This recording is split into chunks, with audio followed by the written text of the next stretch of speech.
Bonjour à tous, bienvenue ce matin dans le webinaire de Top Employeur.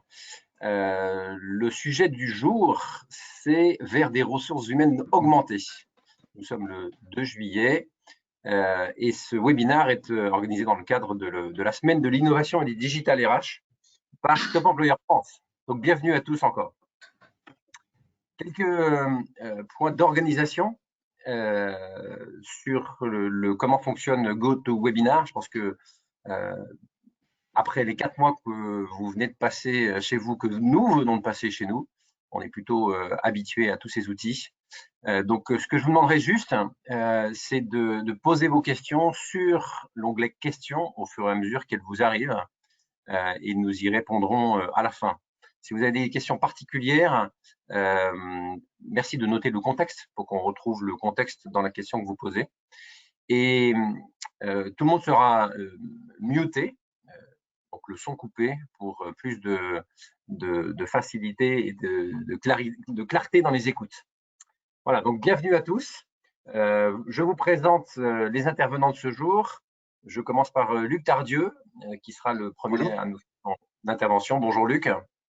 Donc Bonjour. Luc, est-ce que je te présente ou est-ce que je te laisse la primeur de te présenter? Je peux le faire. Donc, Luc Tardieu, moi, je suis partenaire chez Julie Esterwen. Je m'occupe des activités de management. Et puis, par ailleurs, je suis toujours extrêmement intéressé par le sujet de l'évolution des RH, puisqu'il y a des adhérences très fortes entre ça et les sujets de management, sur lesquels j'ai publié quelques éléments et dont je suis assez spécialiste aujourd'hui. Voilà. Merci, bienvenue Luc. Alain Ribéry. Bonjour à tous. Donc, Alain Ribéry, donc partenaire aussi chez Julie Esterwen. Donc, moi, j'anime les activités de conseil auprès des DRH, au sens organisation de la fonction, processus et en particulier les apports des nouvelles technologies, donc qui va être le sujet, en tout cas pour ma part aujourd'hui. Bienvenue à tous. Merci Alain. Benoît Montet, donc je suis l'expert RH de Top Employeur. Je vais vous présenter rapidement les activités de Top Employeur. Je travaille pour l'Institut depuis 8 ans, après une longue expérience en ressources humaines. Et mon rôle, c'est le knowledge management, à la fois pour la diffusion interne auprès de nos auditeurs RH dans le monde entier, mais également pour partager les bonnes pratiques, les tendances issus de nos data analysis sur les entreprises que nous avons certifiées.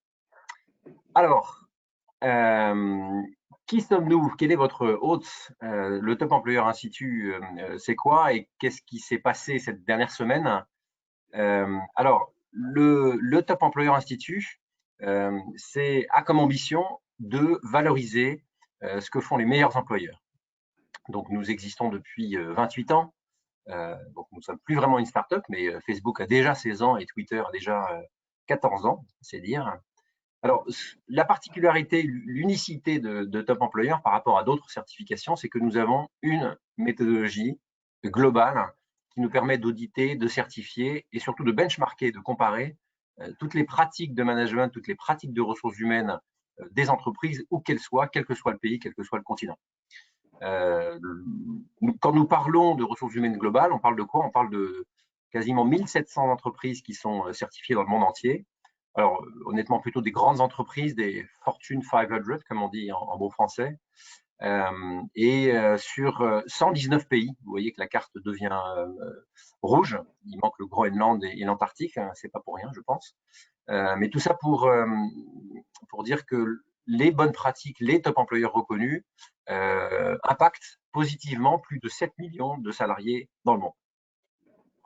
Alors, sur ce knowledge, sur cette base d'entreprises qui nous font confiance et qui nous partagent nos données, Top Employeur France a organisé une série de webinaires dans le cadre de la semaine de l'innovation et du digital RH. On en est aujourd'hui au sixième webinaire. Vous pourrez retrouver les informations sur les webinaires précédents sur le site Top Employeur France, puisque les replays seront disponibles. Alors, il vous reste pour la fin de la semaine un webinaire avec Sanofi et une startup qui s'appelle Bloom at Work sur comment améliorer le bien-être au sein des équipes opérationnelles. Et puis, nous aurons un webinaire de clôture sur une réflexion autour du Future of Work avec Julien Levert, qui est le DG adjoint de Julius Sterwen. Et puis un autre qui est la restitution d'une enquête avec Teach on Mars, qui est une start-up aussi sur la formation, une enquête sur l'avenir de la formation après le post-confinement qui sera organisé par Top Employeur. Donc voilà le programme de la semaine. Et le programme du jour, c'est l'impact des ressources humaines augmentées. Donc je voudrais laisser la parole à Luc pour nous dévoiler une partie de ce sujet. Écoutez, merci beaucoup d'abord Benoît et Alain de m'avoir proposé d'intervenir en introduction de ces échanges et avec l'idée de faire une mise en perspective qui alimente la discussion qui suivra. Le titre est important, on en a beaucoup parlé en amont. L'idée, c'est vraiment de parler des ressources humaines augmentées. Vous notez qu'on n'a pas mis les RH augmentés parce qu'il s'agit bien de penser la manière dont les travailleurs changent et dont le travail change et pas seulement la fonction RH change. Et pour faire ça, assez modestement, je voudrais qu'on puisse esquisser quelques grandes tendances et comprendre que ces grandes tendances, et quand je parle de grandes tendances, je parle vraiment de macro-tendances, des tendances si grandes que finalement on a presque tendance à les oublier, elles paraissent évidentes à tout le monde, et pourtant elles façonnent de manière majeure le monde qui nous entoure.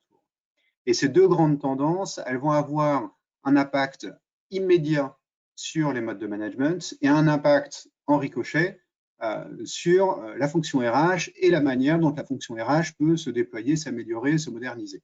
Donc, si vous voulez, les RH augmentés suivent de très près, c'est probablement le premier ou le deuxième wagon du train derrière une locomotive qui est l'augmentation des ressources humaines avec un petit R et un petit H d'une certaine manière, c'est-à-dire des populations au travail, vous, moi, et puis l'ensemble des travailleurs.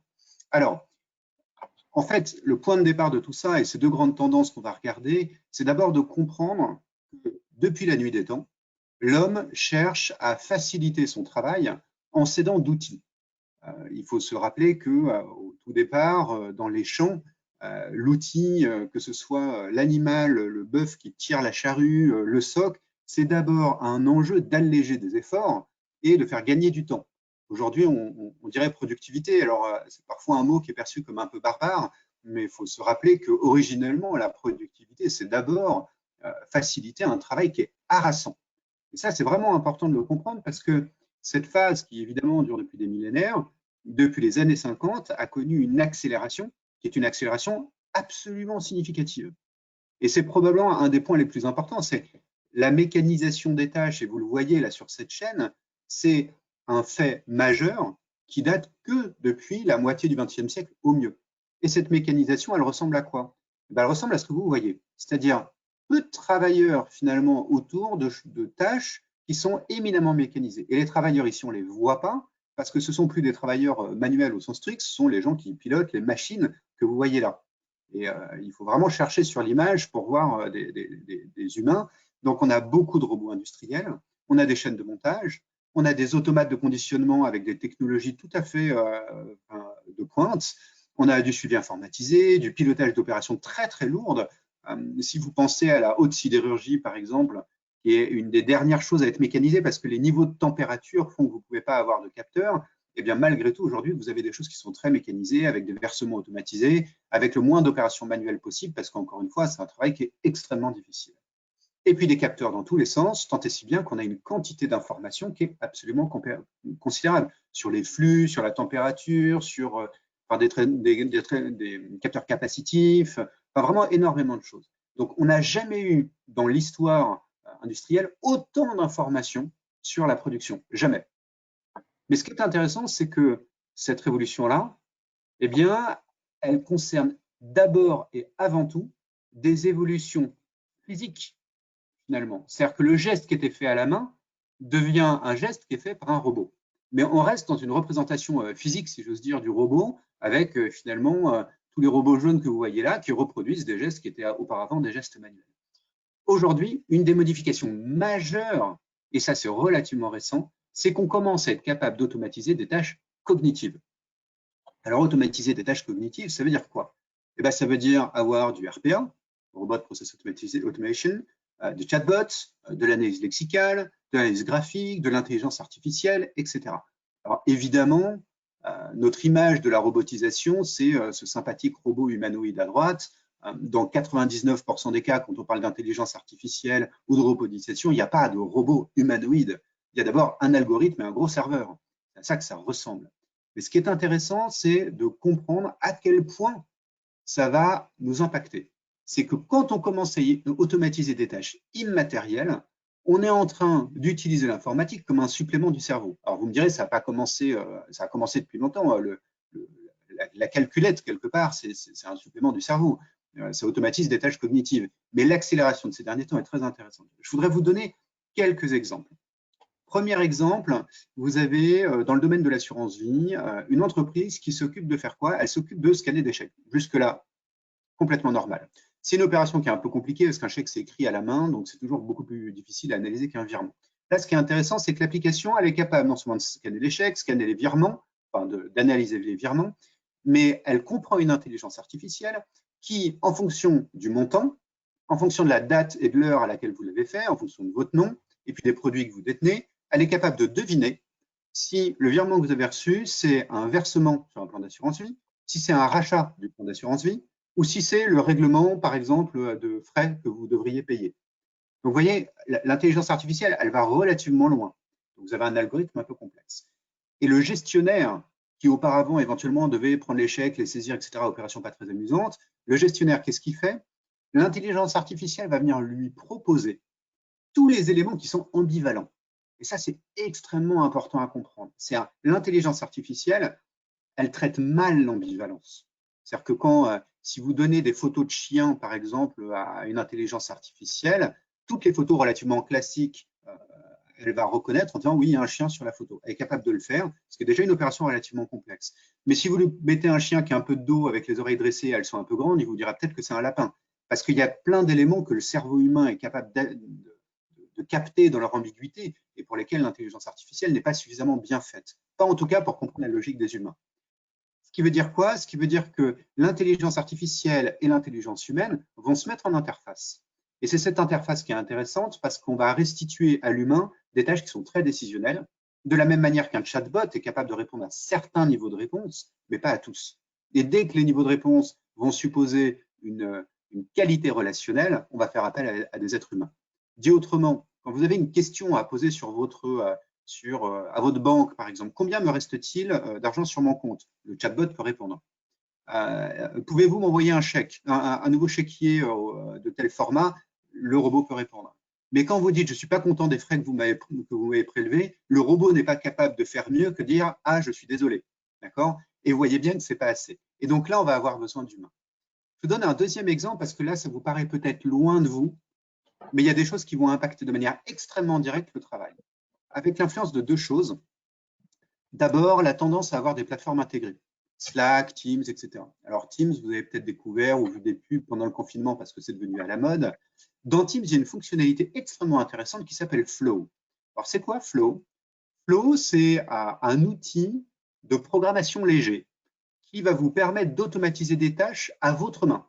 Par exemple, moi, je me mets une automatisation qui dit à chaque fois que je reçois un mail de Benoît Montet de Top Employeur, prends la pièce jointe, petit ordinateur, et viens la stocker dans un dossier qui est partagé avec Alain Ribéry et envoie-moi une alerte sur la conversation du canal Top Employeur. Et ça, c'est d'une facilité indécente à programmer avec Flow. Et alors, ce qui est intéressant, c'est que ça veut dire, vous imaginez, il y a toutes les choses que vous pouvez automatiser, les tâches pas très rigolotes à faire, vous pouvez les ramasser à un endroit. Mais ce qui est intéressant là-dedans, c'est que ça va pousser, et Microsoft le dit en toutes lettres, Google aussi, vers un sujet qui est le sujet du no-code ou du low-code. Pour ceux qui n'ont jamais entendu ça, sachez que le no-code, c'est comment je fais pour fabriquer une capacité pour les gens à programmer à travers un petit logiciel très visuel, très simple et très intuitif, qui fait des vraies applications, mais qui ne nécessite aucune connaissance en code ou une connaissance extrêmement faible.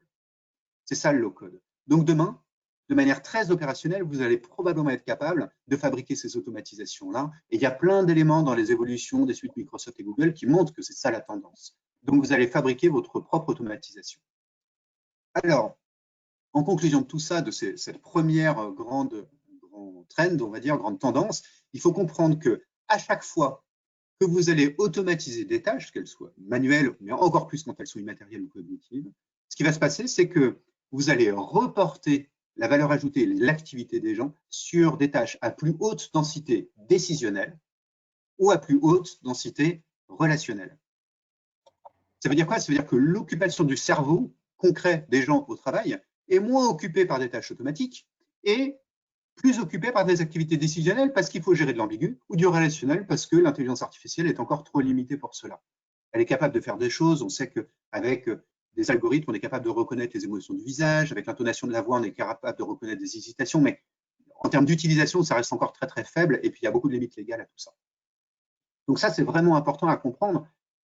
Intensité décisionnelle, intensité relationnelle, et donc, qui vont avec ça, ça veut dire plus d'autonomie. Et là, j'en viens à la deuxième modification fondamentale, absolument fondamentale à comprendre. Et elle est tellement énorme qu'on l'a devant nous, on la connaît, mais on oublie de la prendre en compte. C'est l'élévation, c'est le changement des attentes au travail, caractérisé en premier par l'élévation du niveau d'études. Je vous donne simplement un chiffre. Et je voudrais que vous ayez en tête que quand sociologiquement une population bouge, un très faible pourcentage, c'est déjà une modification majeure. Si vous avez 10% de plus de gens de 65 ans, par exemple, dans un pays, ça en change, mais assez radicalement, la physionomie. Et là, entre les années 80, c'est-à-dire il n'y a pas si longtemps que ça, entre les années 80 et maintenant, on est passé de 30% d'une classe d'âge au bac à plus de 80%. Et non seulement ça, alors vous pourriez me dire, oui, mais on a peut-être abaissé le niveau, etc. Soit, mais les gens qui font des études supérieures sont significativement beaucoup plus nombreux dans une classe d'âge qu'ils ne l'étaient dans les années 80. Quand vous comparez, ça n'a absolument rien à voir. Et ça veut dire quoi? Ça veut dire que, du coup, ces gens-là arrivent sur le travail avec beaucoup plus d'autonomie, avec des attentes sur leur manière de travailler qui supposent précisément ce dont on a besoin à cause de l'automatisation, plus d'activités décisionnelles, plus d'activités relationnelles. Alors, quelles sont ces attentes au travail? Pour l'essentiel, on va avoir des attentes sur, si on peut passer à la slide suivante, Benoît, merci. On va avoir des attentes sur l'autonomie au travail, c'est-à-dire pouvoir décider de manière plus facile, s'organiser selon son bon vouloir, éventuellement mieux intégrer les technologies dans le travail, et tout ça, ça tombe bien, et avec souvent d'ailleurs un appétit technologique qui est bien supérieur aux gens qui sont déjà sur le marché du travail, et ce, quelle que soit leur génération. Deuxième élément important, c'est que la relation au travail a changé. On est passé d'une logique dans laquelle, grosso modo, dans les années 80, quand on demandait aux gens, vous allez avoir combien d'employeurs dans votre vie, ils disaient entre 2 et 3. Aujourd'hui, quand vous posez la question, on vous répond plutôt entre 5 et 7. Donc, c'est vraiment une modification assez importante. Et donc, du coup, ça veut dire une relation à l'employeur qui n'est pas la même, qui n'est pas la même. C'est-à-dire que je prends un employeur non pas pour lui être loyal quasiment tout au long de ma vie, mais pour me développer rapidement avec une attente très immédiate, en ayant beaucoup d'autonomie et en me sentant aligné avec ce qu'il fait. Et ça, c'est vraiment un point important. C'est-à-dire que quand on demande aux jeunes générations de faire des choses qui leur paraissent largement automatisables ou à faire différemment, ils ne comprennent pas.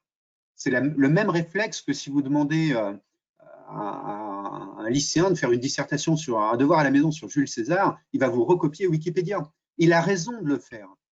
Pourquoi? Parce que ça n'est pas là que se trouve l'information cruciale. Cette information, elle est accessible à n'importe quel moment, depuis mon smartphone. Donc, j'en ai jamais besoin, si vous voulez, en tant que tel. Donc, c'est normal de réagir à ça. À une époque où il aurait fallu s'en rappeler d'un livre ou aller l'acheter ou le trouver dans une bibliothèque peut-être pas si facilement, ça avait du sens. Aujourd'hui, ça n'en a plus. Donc, on est obligé de changer la nature de la question en y intégrant plus d'autonomie décisionnelle. Et on dit, qu'est-ce que vous pensez? Ou donnez-moi un point important à propos de la carrière de Jules César. Et là, du coup, ça fait sens. Donc ça, c'est le premier point. Le deuxième point, pardon, sur les attentes au travail. Donc ces deux éléments, donc l'automatisation qui passe de choses matérielles à des choses immatérielles, et puis l'évolution des attentes au travail propulsée par ce changement sociologique majeur qu'est l'élévation du niveau d'études, ces deux choses conjointement vont créer des ressources humaines augmentées, qui travaillent différemment, qui ont une manière de faire différemment, et auxquelles il va falloir s'adapter. Alors, ça veut dire quoi en termes d'adaptation? Ça veut dire probablement pour la fonction RH, 3 grands points qu'il va falloir regarder. Alors, les 3 grands points à regarder, c'est quoi?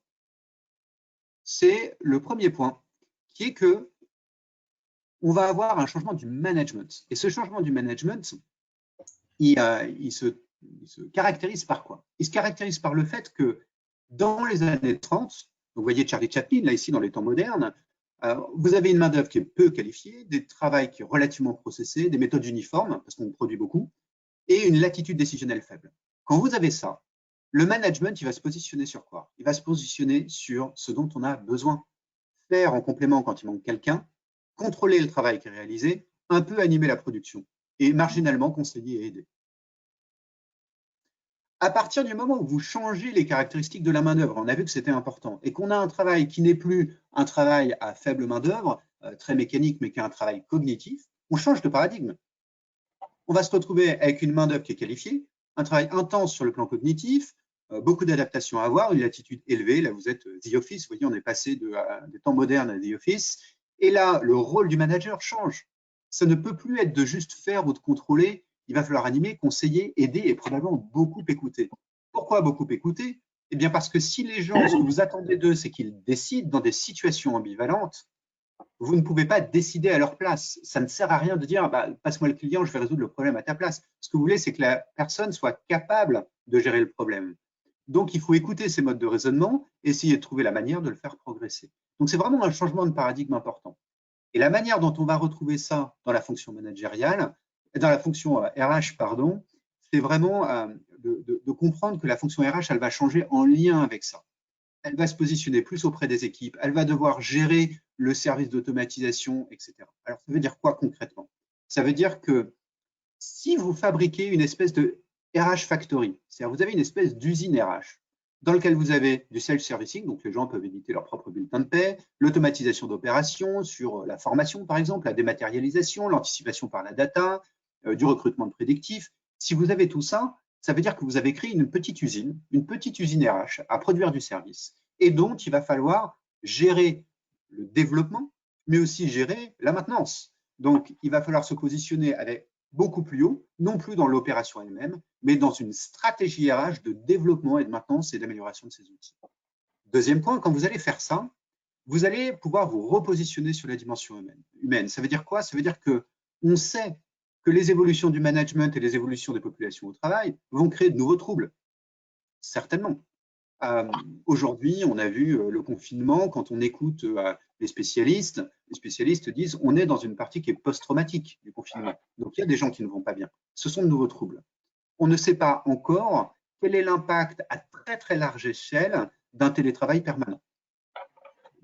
Désocialisation de l'entreprise. Prenez un élément très simple. L'alcoolisme, par exemple, en entreprise, est un sujet. En particulier dans des environnements industriels où on fait des grosses charges de manutention, il y a vraiment un danger pour les gens. Quand les gens sont chez eux, vous avez très, très peu de contrôle sur ce type de choses. Alors, ça, c'est un premier point. Deuxième point, on a un développement des compétences, en particulier sur la partie data et sur la partie digitale, qui est énorme et extrêmement rapide. Comment est-ce qu'on va faire quand vous aurez la moitié de la population qui sera capable de gérer une quasi-intelligence artificielle sur mesure dans son poste de travail quotidien, qui va coexister avec des gens qui ne sont pas nés avec le digital? Et puis, donc là, il va falloir accompagner un développement très rapide des compétences. Et puis, éventuellement, il va falloir être prédictif sur les mutations de l'entreprise, peut-être prédire les endroits où il y aurait une crise dans l'entreprise. Probablement que ça se fait de manière pas si difficile. Et ça, c'est important parce qu'il y a encore à peine 5 ans, la plupart des responsables formation, des responsables RH connaissaient, par exemple, sur le sujet des relations au travail ou sur le sujet du management, ils connaissaient un peu, pas énormément. Aujourd'hui, il y en a bien un tiers qui sont certifiés en coaching ou qui se sont fait former sur un élément ou sur un autre et qui ont une vraie connaissance de fond sur le sujet. Ils se sont repositionnés sur la dimension humaine, ils sont beaucoup plus offensifs quelque part dans l'accompagnement des équipes et on peut imaginer que l'ensemble de la fonction RH aille avec ça. C'est-à-dire que pourquoi l'accompagnement d'une équipe ou le team building d'une équipe serait nécessairement externalisé? Il y a des équipes en interne qui ont le double avantage de connaître extrêmement bien et d'être dans une fonction RH qui est encore légèrement décalée par rapport à l'entreprise et qui peuvent assurer une large partie de ces prestations-là. Et puis le dernier point me paraît extrêmement important. Le dernier point, c'est à raccrocher avec le désir profond, me semble-t-il, de la société d'avoir beaucoup plus de transparence. Pensez à Wikileaks, pensez au Panama Leaks, pensez aux demandes systématiques sur la transparence de la vie publique, pensez à l'application Stop Covid avec des débats sans fin pour savoir quelles données elle collecte et de savoir, on veut voir l'algorithme, on veut que tout soit clair. Pensez au grand débat, quand une appli qui a été utilisée pour faire remonter les thématiques, on a dit, mais attendez, si c'est un algorithme qui choisit les désirs des citoyens, on veut savoir à quoi il ressemble. Désir de transparence et, à mon avis, derrière, un désir fort d'éthique. D'éthique au sens de responsabilité sociétale de l'entreprise et de la fonction RH vis-à-vis de ses collaborateurs. Et à l'intérieur de tout ça, auparavant, les RH avaient une dimension juridique. J'ai une conviction très forte sur le fait qu'avec l'arrivée de ces outils, les RH vont aussi avoir une dimension d'être garant de l'équilibre, de la transparence, de l'éthique des politiques RH dans leur relation vis-à-vis des collaborateurs, de manière à maintenir cet équilibre-là.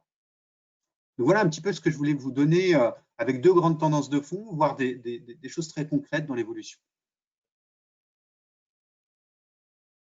Ah, tu es en mute, Benoît. Oui, ça y est, je suis démuté en bon français. Merci Luc pour cette intervention passionnante. J'en ai retrouvé quelques mots-clés, le service, la valeur ajoutée, l'humain, la transparence. J'imagine que notre audience a vraisemblablement des questions. Je ne vois pas de questions pour l'instant sur les questions. Il y en a quelques-unes dans le chat qui nous est destiné.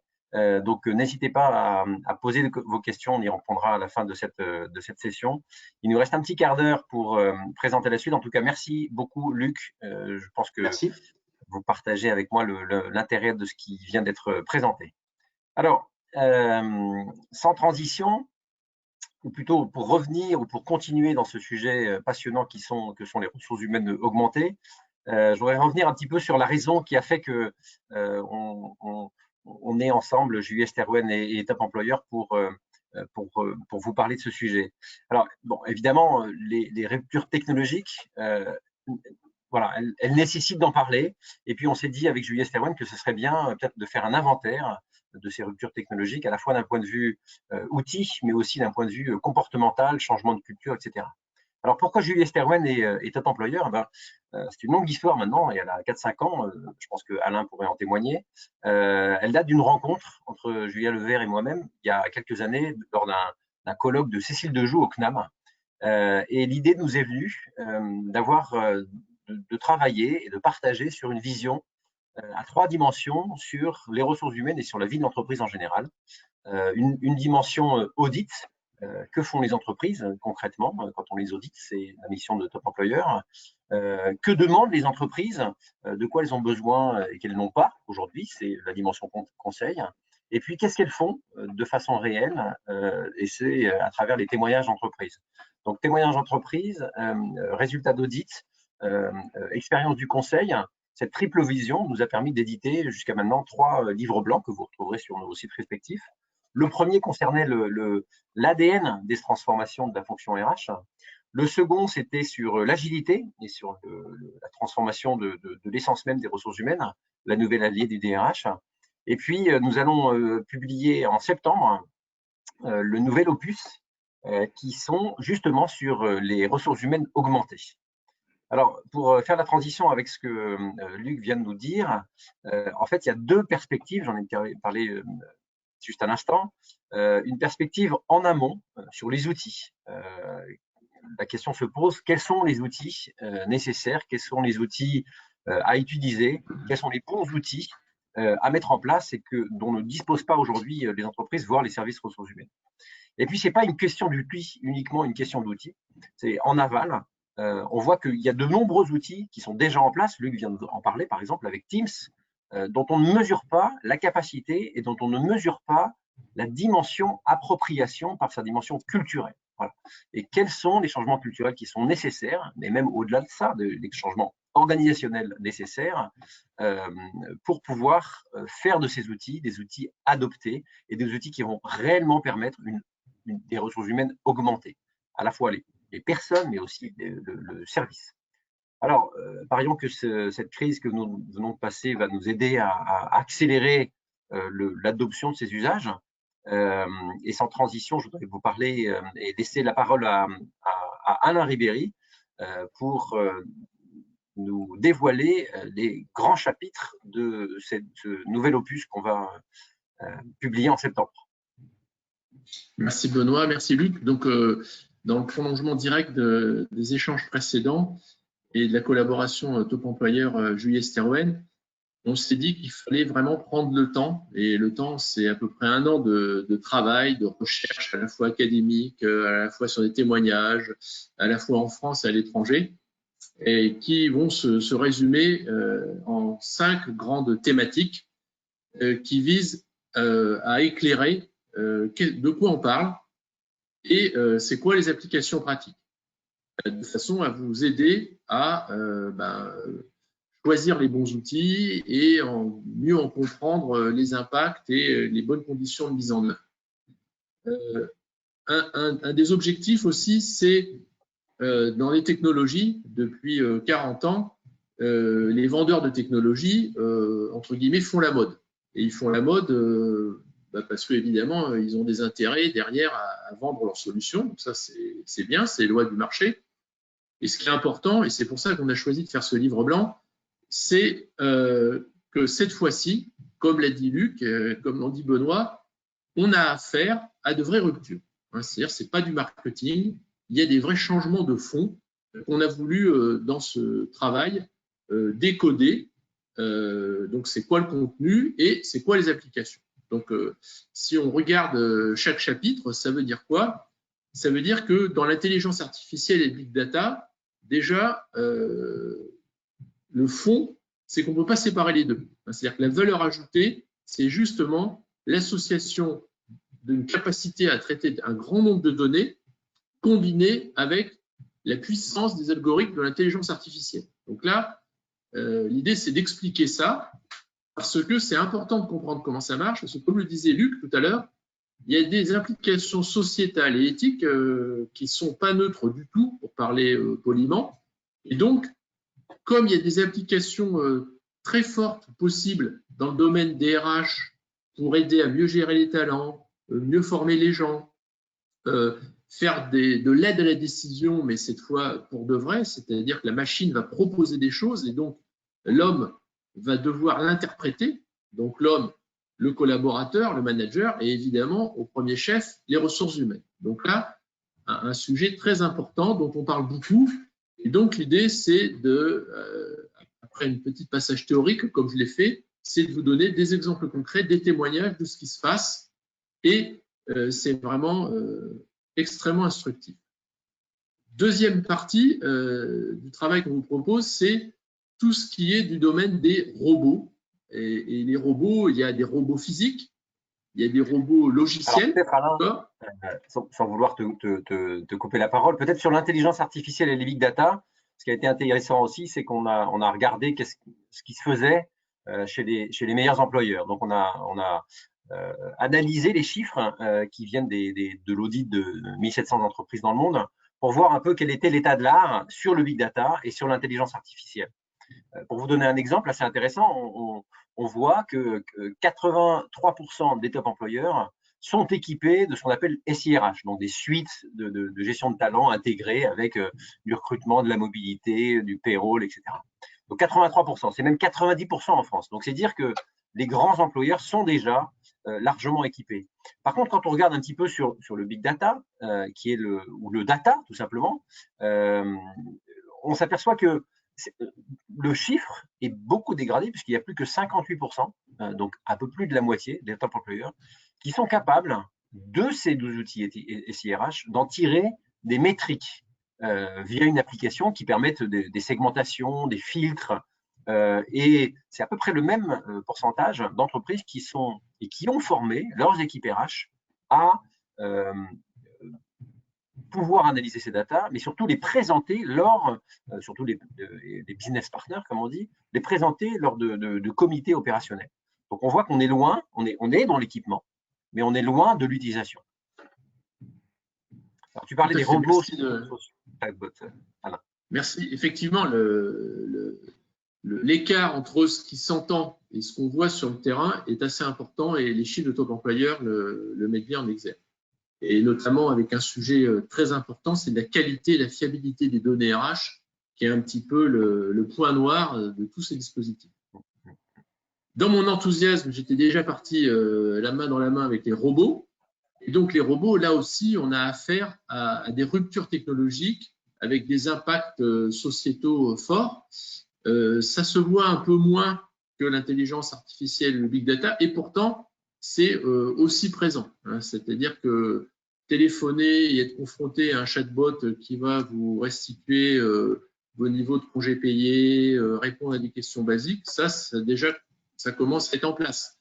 Des robots applicatifs qui vont gérer les notes de frais, réconcilier les papiers, préparer les attestations, c'est déjà en test. D'accord ? Donc, des impacts sur les travaux administratifs à faible valeur ajoutée très importants et la capacité d'aider, notamment avec des robots sociaux qui peuvent, dans certains cas, être une interface avec l'humain pour faciliter les échanges. Donc là, on sait quelque chose qui est un peu moins diffusé, mais un peu moins visible, mais qui en fait a largement autant d'importance que la partie big data et intelligence artificielle. Benoît, oui, c'est vrai, c'est ce qu'on voit aussi dans les études top employeur. Alors, je prendrai un exemple qui est assez significatif, c'est le domaine du recrutement, ou plus largement du talent acquisition.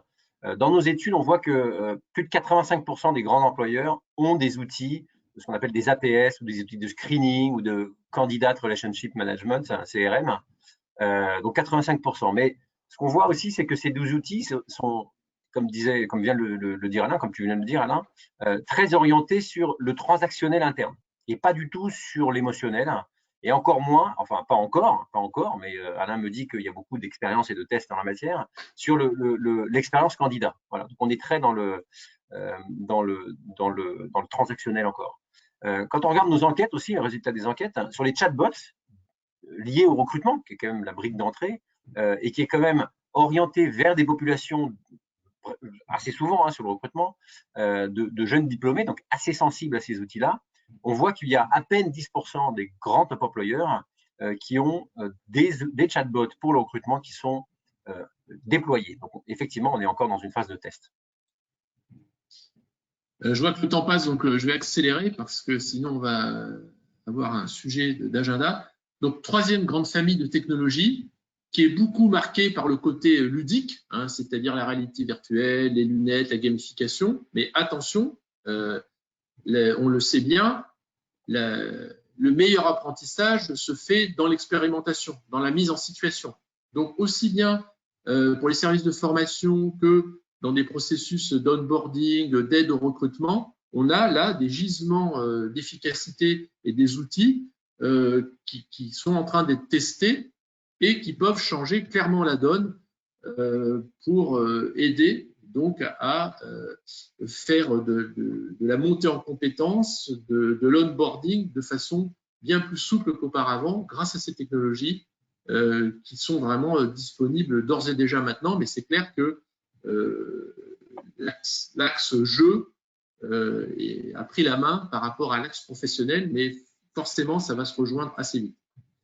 Les deux derniers chapitres concernent donc évidemment les impacts sur les nouveaux modes de management et de travail. Donc là, je ne vais pas revenir sur tout ce que Luc a expliqué, mais il était très important, nous, qu'on fasse la jonction avec qu'est-ce que ça veut dire dans l'organisation, dans les relations, dans les modes de management.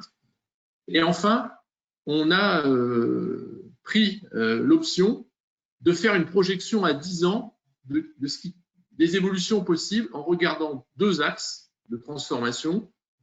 Un axe qui est toute la transition écologique, le développement durable, parce qu'on voit que la société, avec un grand S, est en train de pousser très très fort là-dessus, et donc les entreprises doivent suivre le mouvement.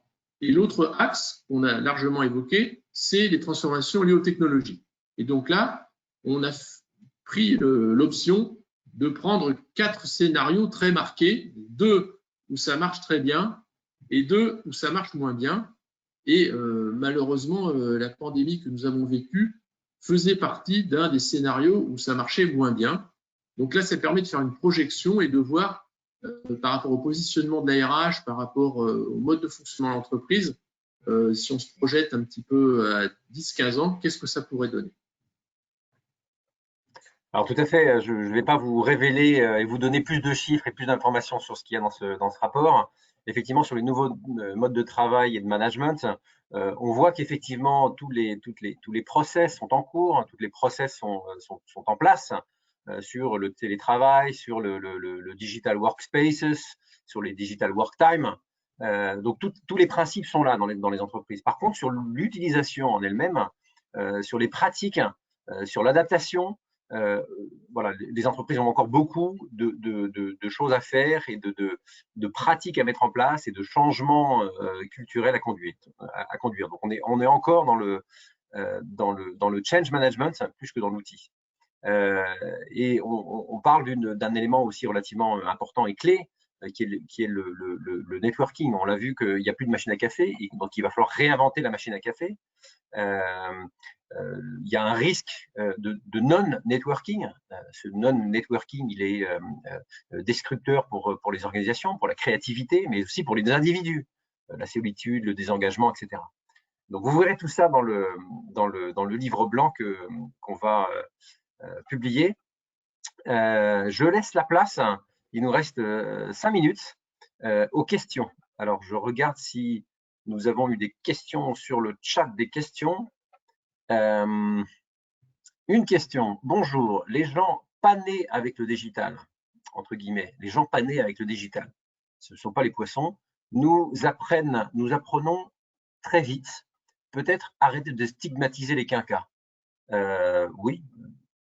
Je ne sais pas si Luc et Alain, vous voulez répondre. Moi, je pense que les pas nés avec le digital et ce que nous voyons aujourd'hui sur la prospective, elle concerne tout le monde. Donc, pas uniquement ceux qui sont nés ou pas nés avec le digital.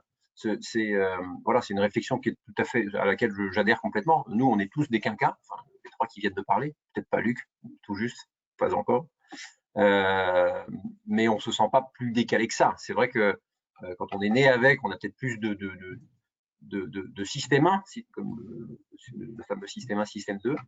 Je ne sais pas si vous avez des réflexions particulières par rapport à cette question ou cette. Je fais un commentaire, c'est la pandémie a, notamment ça des témoignages du livre blanc d'un grand DRH pour Luc, ouais. Il a dit au début de son intervention. Voilà, pardon. C'est qu'on a fait en 3 semaines ce que certains pensaient faire en 3 ans. Donc, ça prouve que chacun a sa vitesse, quelle que soit sa date de naissance. Les différents profils sont arrivés à passer dans un mode digital en mode accéléré et globalement avec succès. Alors, moi, je voudrais réagir à ça. D'abord, il y a plusieurs points. D'abord, évidemment, le but, c'est pas de stigmatiser les quinquas ni les quadras ou ce que vous voulez. Le point, c'est de comprendre une première chose. D'abord, que quand on dit digital et quand on dit ah bah tiens, on s'est bien adapté au digital pendant la période du coronavirus, on parle de populations bien spécifiques. C'est-à-dire concrètement, d'abord, on parle de populations tertiaires et puis on parle de populations qui sont quand même déjà bien équipées et relativement déjà bien en contact avec les sujets digitaux. Il faut avoir en tête que dans la population active, c'est une petite part là dont on parle. Une petite part de cadres en population tertiaire avec un accès relativement facile aux outils. Ce n'est pas du tout représentatif de la totalité de la population. C'est le premier point. Et quand vous regardez la moyenne de la population, c'est-à-dire vraiment l'intégralité d'une classe d'âge, vous allez vous apercevoir que les différences sont beaucoup plus fortes et beaucoup plus marquées parce qu'il y a un peloton, on va dire, très, très étalé sur l'adoption des outils digitaux. Et après, le dernier point que je voudrais rajouter, qui est certes malheureux, mais auquel on ne peut pas grand-chose, c'est que la plasticité du cerveau et la capacité à apprendre, pour le coup, c'est un fait établi que ça a plutôt tendance à diminuer avec l'âge. La faculté d'apprentissage d'un enfant de 5 ans, à peu près le double de la mienne aujourd'hui. Je peux le regretter, mais c'est quand même un fait. Or, ça joue quand même dans la capacité d'adoption si l'usage de ces outils se complexifie et s'accélère. Or, c'est de ça dont on est en train de parler. Si ça se complexifie et que ça s'accélère. Merci Luc. J'avais une réflexion par rapport à ça. C'est vrai qu'il y a un fossé digital. Ce fossé, on a tendance enfin, on l'entend beaucoup, hein, que c'est un fossé générationnel. À mon sens, c'est peut-être plutôt un fossé socio-économique. Il y a ceux qui ont facilement accès au digital et ceux qui ont moins accès au digital. Et c'est pas du tout, enfin, c'est pas uniquement une question d'âge. L'âge peut rentrer en compte, comme vient de le dire Luc, sur la capacité d'apprentissage ou d'adaptation. Mais sur le digital, je pense que c'est plutôt malheureusement une question socio-économique. Voilà, parmi les topics à adresser par les DRH, la cohabitation avec les générations. Voilà. Très bien. J'ai une autre question qui vient pas du chat, mais qui vient du chat, mais pas des questions, qui est destinée à Alain Ribéry pour le conseil. En plus de leur rôle d'accompagnement sur les technologies au service des ressources humaines, quid de l'éthique sur l'utilisation de ces outils par les ressources humaines? Très bonne question. Donc, c'est un sujet que j'ai un peu effleuré tout à l'heure. C'est que, effectivement, il y a des sujets d'éthique, donc ça nécessite que la fonction RH comprenne comment ça marche et qu'elle explique comment ça marche. Hein. On parle toujours des algorithmes, mais c'est ça dont il s'agit, plus la confidentialité des données, hein, puisque forcément, tout ça, je l'ai dit tout à l'heure, c'est d'abord le big data qui permet de faire marcher, qui donne la puissance aux algorithmes. Donc, la fonction RH doit absolument être en situation de maîtriser qu'est-ce qui se passe sous le capot, hein, quelles sont les données que j'utilise et comment les algorithmes les utilisent. Et doit donc le contrôler en amont quand elle met en place le dispositif, qu'elle met au point le système.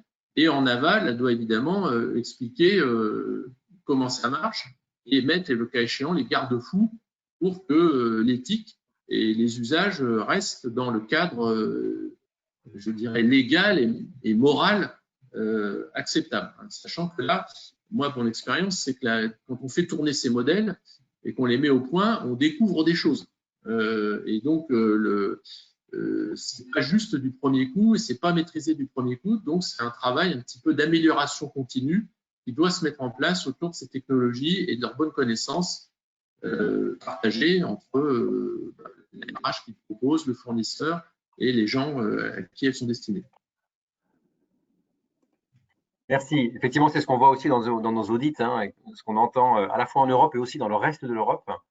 Oui, il y a une certaine frilosité des RH et des DRH à utiliser et à jouer avec la data.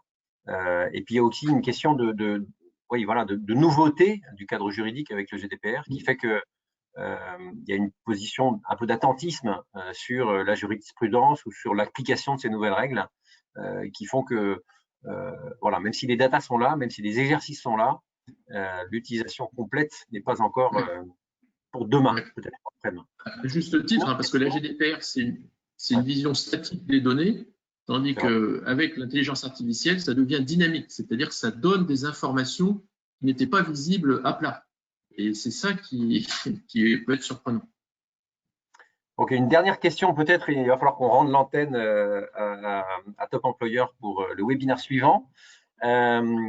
Concernant les futurs RH, voyez-vous une évolution des profils à intégrer dans les services ressources humaines et une constatation, une fin de question, les grands DRH d'aujourd'hui vous paraissent-ils au niveau? Alors, sur la première question, on peut répondre. La réponse, c'est oui, ils vont être plus clivés, les nouveaux profils RH. Aujourd'hui, on recrute des profils RH qui sont assez généralistes. Je pense que le clivage entre une dimension très data et une dimension plus humaine va s'accentuer. Et après, sur les grands DRH d'aujourd'hui, je n'ai pas de moyenne à donner. On voit des DRH qui sont absolument extraordinaires de vision, de positionnement, d'intelligence humaine, et puis des DRH qui sont encore ancrés dans un mode qui est un peu plus ancien, très focalisé sur la gestion et avec une compréhension des mécaniques humaines qui reste quand même toute relative. Donc, je n'ai pas de moyenne sur le sujet. Je vais faire un dernier commentaire par rapport à ça. C'est le rôle de conseil de la fonction se renforce. Et par rapport au positionnement des DRH, le sujet pour eux souvent, c'est d'arriver à se dégager de leur rôle administratif et social pour avoir plus de temps pour apporter de la valeur à leurs clients, à leurs collaborateurs. Et c'est souvent là que, je dirais, les moyens manquent pour pouvoir faire plus de valeur ajoutée. Ce n'est pas l'envie qui leur manque, c'est les moyens, souvent. Merci à tous pour ces interventions. Merci pour vos questions. J'espère que ce webinaire vous a intéressé. Si c'est le cas, n'hésitez pas à envoyer vos commentaires aux organisateurs. Je voudrais remercier Shirley Masquelier qui a été à l'origine de cette série de webinaires.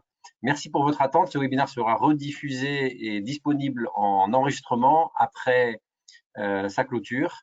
Je vous souhaite tous une excellente journée et je vous donne rendez-vous lors de nos prochains Connect avec Top Employeur France et avec Top Employeur Global.